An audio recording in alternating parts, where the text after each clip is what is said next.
So hi everyone, this is Richard Carlton. I'm here today with Steve Allen. Steve Allen's one of our senior engineers at RC Consulting, has been around for a number of years. Now I've been in the business for 24 years now, and Steve, you've been here for how long? Coming up on 10 years. Yeah, that's a long time. It's almost, that's a lot of dog years. Yeah. So we're talking today about hiring a consultant and getting some outside help with your FileMaker project. And not even so much with FileMaker project, although that's our specialty, but maybe even it's a project with web integration if you need to have a database that talks to a website, or maybe you're trying to build your own mobile application. What we're talking about today applies to all those things. And so first off, as a person in business, or you're in a nonprofit or in a school, whatever, you have some sort of process that you're doing, and you're having a problem with the process, you have some sort of pain. And so what is pain, Steve? I mean, sometimes people say, well, you shouldn't say pain like this because it's not politically correct, but that's what it is, right? Yeah, typically in your business, you know where things are kind of wonky. And that's it's not really a technical word, but it's a good one because it really covers I really can't keep track of these things and it's hurting my business. It's hurting my ability to make money. It's hurting my ability to fulfill my customers' needs. It's hurting my ability to meet my customers' expectations. Or I'm spending a lot of time tracking this or working on this, or I'm paying my staff to spend a lot of time. Exactly. Or I'm staying here past 4 or 5 o'clock in the evening. I'm working till 9 or 10 o'clock. My wife hasn't seen me in 4 months. Yeah. Yeah, or my husband hasn't seen me, whatever. Exactly. Yeah. So that's what pain is in business or in some sort of organization. You have some sort of mandate or charter, and you've got to get past that. So you know when you've got a problem. Now the trick is to know when to bring in outside help. Sometimes you can go to training and learn how to build technology yourselves to help automate your business process. The resolution or the solving of the pain frequently is about coming up with a good automated process to automate what you're doing manually. Frequently, we'll meet with customers and they'll be solving their business problems with Post-it notes or Excel spreadsheets or something very egregious like that. And it's not working very well for them. And FileMaker is a great tool to solve those problems. So they can go to training themselves and learn how to do it, or you can hire an outside consultant like RCC to do the work for you to bring you up to speed very quickly. And so that's your options for getting through and solving your pain. Now, when reaching out to a consultant, what are the expectations? I mean, that's the point of this video. What are the expectations of getting a consultant on board and getting your pain solved? Absolutely. I like to liken it to a doctor. When you have pain, you go to the hospital or you look on WebMD. That's when you get training yourself. Or you go to the hospital and you hire a doctor to help you out. So it's kind of the same expectations. You expect the doctor to know what he's doing, but you also, you're going to have to pay for it. Either you or your insurance are. There is no insurance in this business that I know of, so you're going to have to pay for it. However, we do provide an initial consultation for free. Couple hours to go over what is your pain, listen to your business type, listen to where you feel it's falling over, and you need help. Yeah, so this gets into the initial phone call that you're going to place. You're going to place a phone call to our team. We're going to assign you to an engineer. Now, frequently when you first call us, we're going to try to get a little bit of a read on what your issues are, how complex your problem is. Is the problem about a mobile application? Is it a problem about maybe an existing FileMaker solution? Are you a small business? Are you a Fortune 500? I mean, we deal with all these types of things. So we have to direct you to the correct person on our staff that can best help you, right?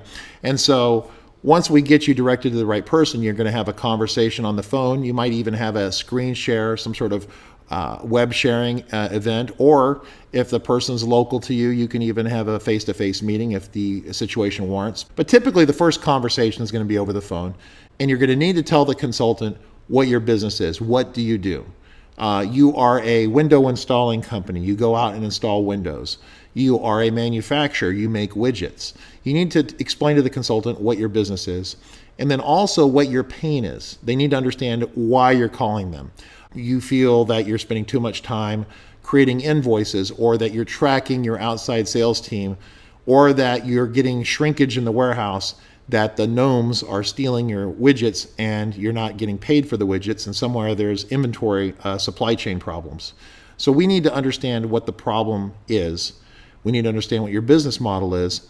And so then we have to understand how big of a scale of operation that you have, right? So sometimes a 2-hour consultation is plenty to understand, right, Steve? Most of the time, in fact. But there are occasions where either because you don't know precisely what's causing your pain or because you just have a lot of different things that need to be gone over.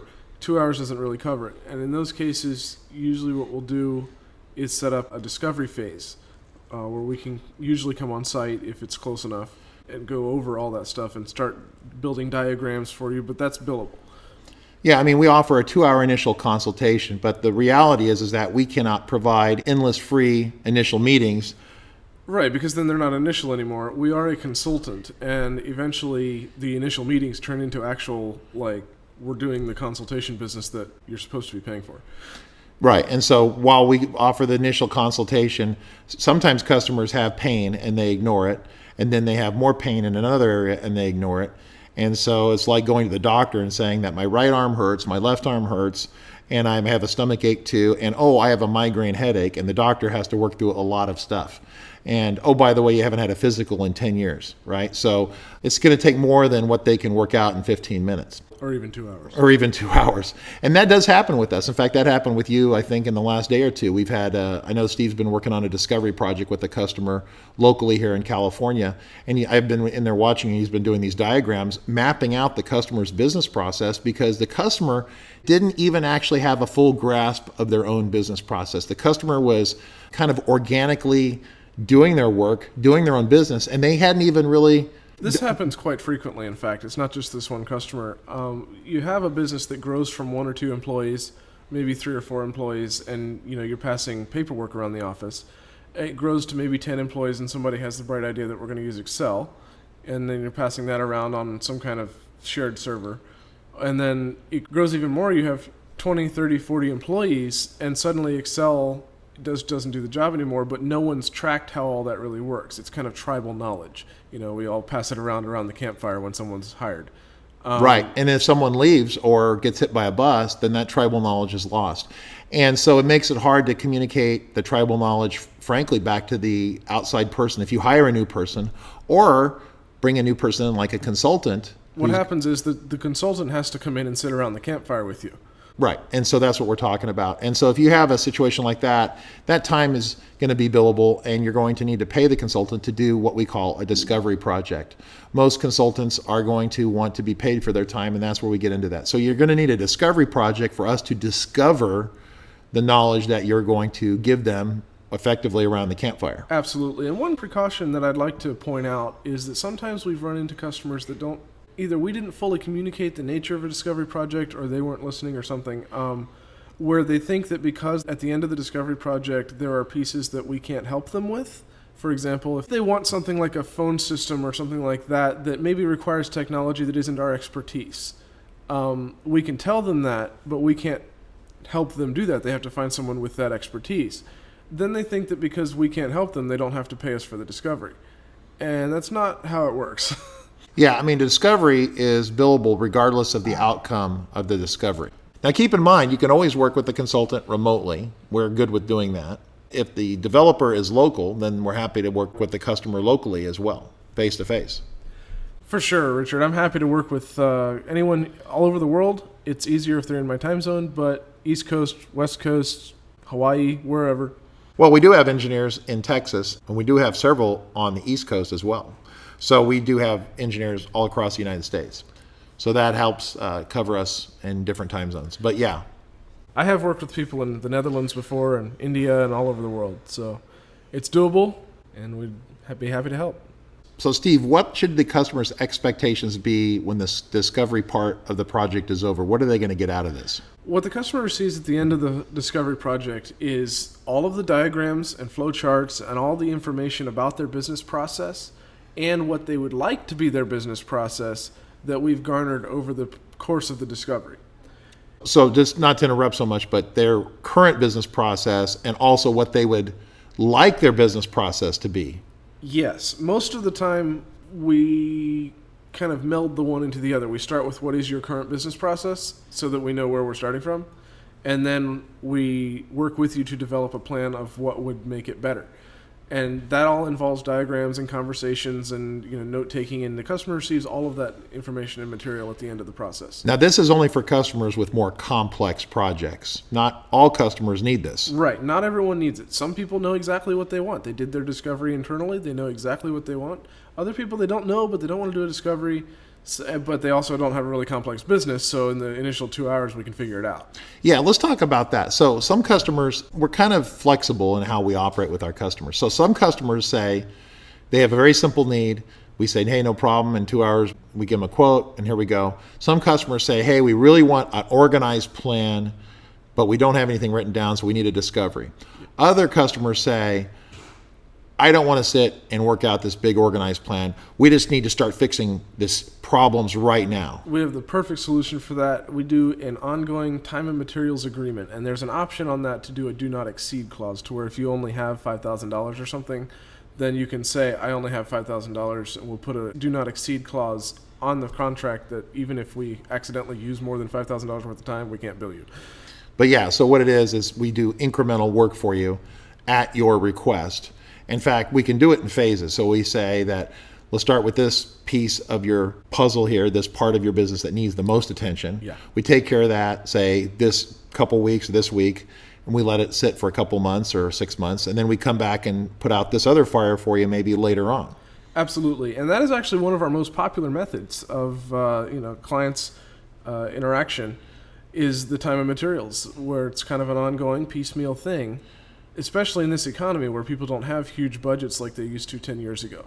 Yeah, exactly. So we have situations where customers want it fully documented out front, but they're going to have to pay for the documentation process. And it might be, 20 hours or 10 hours or 40 hours of work for us to do that. Yeah, we've had anywhere from 5 hours all the way up to, I've seen a 70-hour discovery. So it kind of varies based on the business. And then you also have customers say, hey, I'm just going to start waving my hands and talking, and I want you to start building it. And then we bill them every 2 weeks or every 4 weeks, whatever we arrange. And we do that incrementally for them as they need it, right? Absolutely. And that is, as I said, our most popular model so far, especially over the last couple of years. When we do that, don't worry, we're not just going to say we were working on something and then bill you 6 hours and not tell you about it. We have a particular model of communication that we use called AGCOK. And in this, we tell you, every time we work on your project, or we're going to do work on your project, we tell you where we're at, that's the A. We tell you where we're going, or where we expect to go based on our conversations up to that point, and that's the G. And then the C is we tell you how much we think that the next piece is going to cost. And then the OK part is where you have to get back to us and say, okay, go ahead and do that before we actually do the work. Yeah, so this is like your daily or every other day type communication where you're going to be communicating. And that's a huge part of an ongoing development or any sort of development project with a consultant, any consultant, is good communication.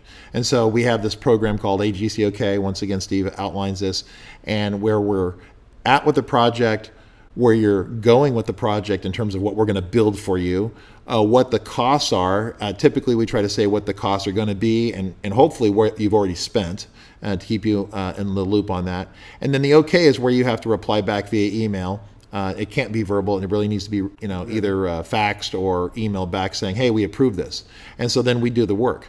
And so that way you have this accountability that goes on. Accountability is really important, both on the customer side, the customer's accountable, and then the consultant's accountable to you as well. Sometimes we have customers call us and they want to complain about consultants, frequently even other consultants outside. We have rescued quite a few projects that really were only going sideways because of really bad communication on the other consultant's part. Which is unnecessary. It's completely unnecessary. So they call us up, we explain this, come in, we rescue the project, excellent communication, and the project is saved.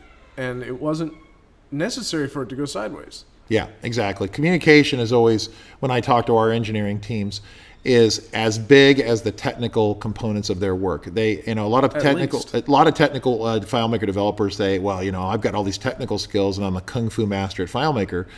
And the reality is that that's half the job.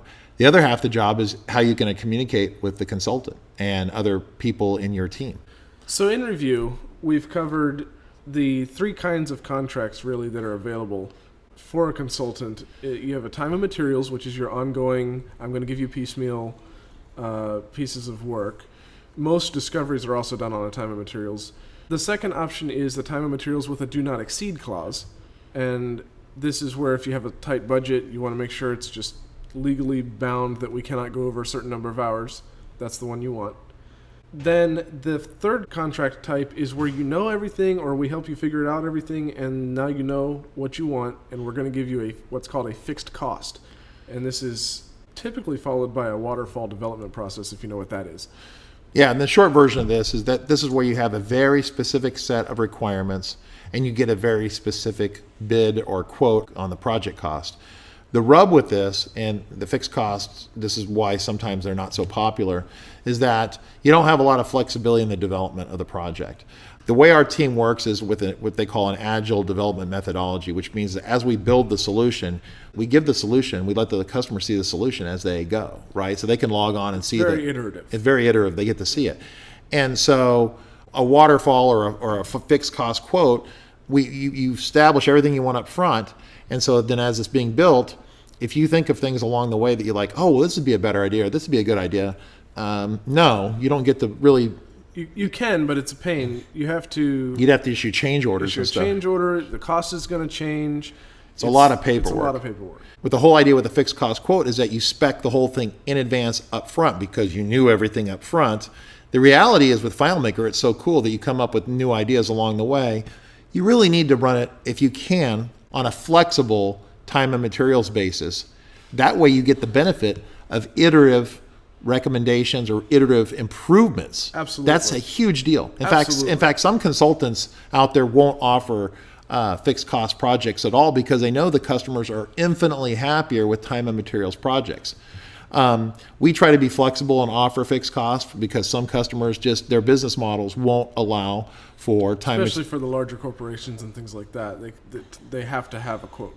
Yeah, they have to have a quote that's in concrete. But the rub is at the end of the day, their database is not as awesome as it could have been otherwise if they would have allowed flexibility during the development process.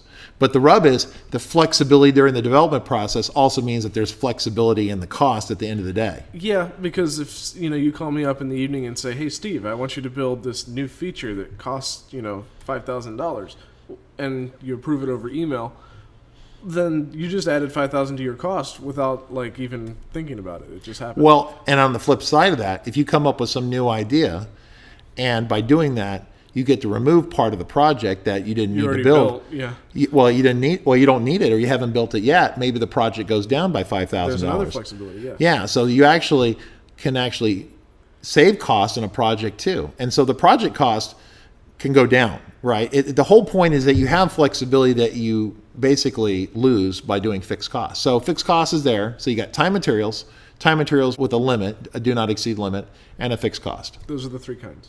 So hopefully that gives you an idea of what your options are in hiring a consultant, working with a team like Richard Carlton Consulting, and working with a senior staff like Steve Allen, who's been around so long, and dog years that maybe it's time just to hang it up. Maybe. Maybe I'm going to retire.